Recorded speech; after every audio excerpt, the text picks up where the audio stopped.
Savoir rédiger des textes de qualité, sans aucune faute, est un atout indispensable pour quiconque se lance sur Internet. Que ce soit pour un site vitrine, un blog, mais aussi pour un e-commerce. J'ai même envie de dire que c'est d'autant plus important d'y prêter attention que votre chiffre d'affaires en dépend. On va donc voir les raisons qui doivent vous pousser à rédiger de belles fiches produits, de beaux articles de blog et même une superbe page à propos. C'est parti!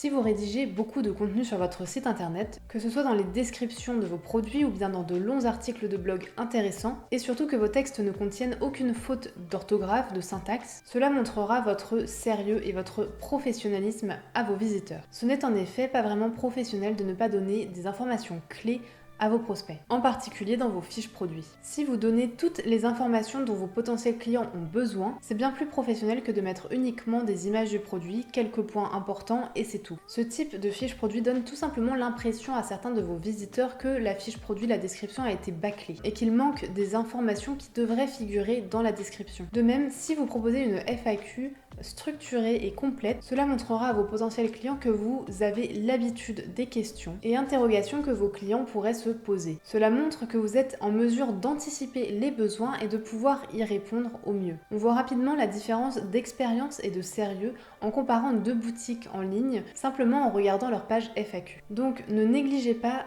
le contenu et la rédaction si vous souhaitez paraître professionnel, ou plutôt devrais-je dire montrer votre professionnalisme à vos potentiels acheteurs.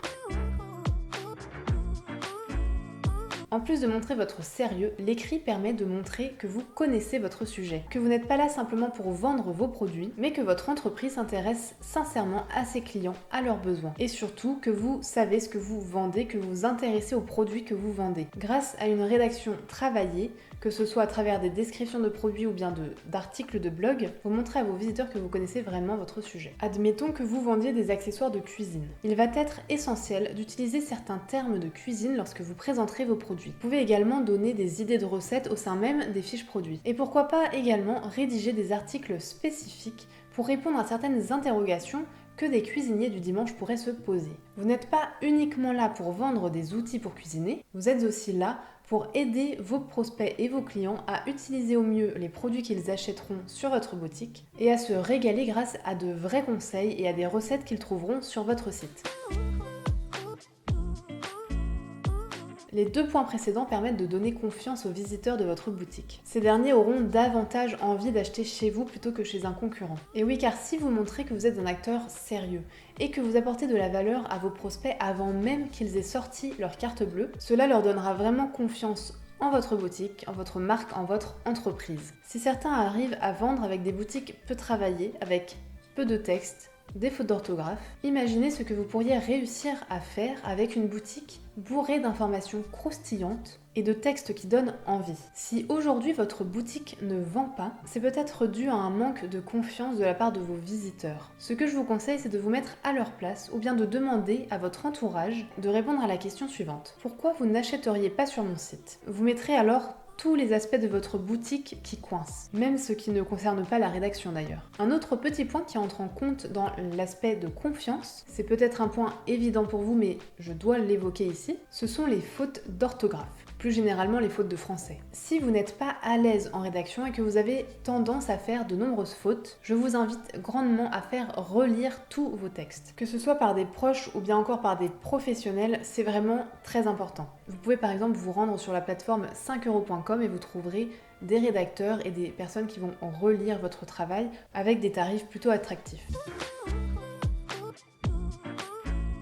Un autre point que j'avais évoqué déjà dans ma toute première vidéo, il s'agit du principe de réciprocité. Grâce à la rédaction d'articles notamment, vous apportez de la valeur à vos visiteurs, mais également directement sur vos fiches produits. Si on garde l'exemple d'une boutique qui vend des produits de cuisine, vous pouvez tout à fait donner des recettes directement sur les fiches produits ou des conseils d'utilisation qui permettront de réellement aider le prospect et de lui permettre de s'imaginer déjà avec votre produit. Par exemple, si vous vendez un mixeur, vous pouvez tout à fait donner des idées de recettes de smoothie smoothie ou de milkshake rapide et facile à réaliser. Vous pouvez aussi montrer une super astuce pour nettoyer son mixeur en moins de 30 secondes. Là encore, ça permet au prospect de s'imaginer avec le produit en main, mais aussi et surtout à résoudre un problème. Parce que nettoyer un mixeur, ça peut être parfois un petit peu long. Dans les deux cas, que vous partagiez des recettes ou que vous donniez des astuces de nettoyage, vous donnez de la valeur. C'est comme si vous étiez en train de donner gratuitement des informations à vos prospects. Enfin non, c'est vraiment ça, vous donnez vraiment des informations gratuites à vos prospects. Et je vous pose la question, quel est le réflexe de bon nombre de personnes lorsqu'on leur offre quelque chose? Qu'est-ce que vous ressentez lorsque l'on vous offre quelque chose? Vous vous sentez peut-être redevable. C'est donc là qu'entre en jeu le principe de réciprocité, puisque le client va plus facilement acheter chez vous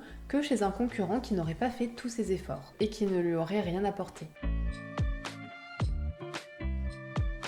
Le dernier point est un point bonus pour les e-commerçants qui prendront non seulement le temps de rédiger du bon contenu, mais également un contenu qui est optimisé pour le référencement naturel. Il s'agit de l'augmentation de votre trafic. En effet, si la rédaction de vos fiches produits et de vos articles est optimisée, vous augmenterez peu à peu et naturellement votre trafic. Donc logiquement vos ventes et votre chiffre d'affaires. Donc si jamais cela vous intéresse, n'hésitez pas à regarder cette vidéo qui vous explique un petit peu comment optimiser les fiches produits pour le SEO. Sinon, pour une rédaction axée copywriting pour vos fiches produits, n'hésitez pas à télécharger la trame que j'utilise au quotidien pour rédiger mes fiches produits. C'est gratuit, il vous suffit de cliquer sur le lien dans la description. Si cette vidéo vous a plu et que vous souhaitez participer à faire grandir cette chaîne dédiée à la rédaction pour les e-commerçants, vous pouvez laisser un petit like, un commentaire ou encore partager cette vidéo. Un grand merci à vous et je vous dis à très vite pour la prochaine vidéo qui, je l'espère, vous plaira tout autant. Salut!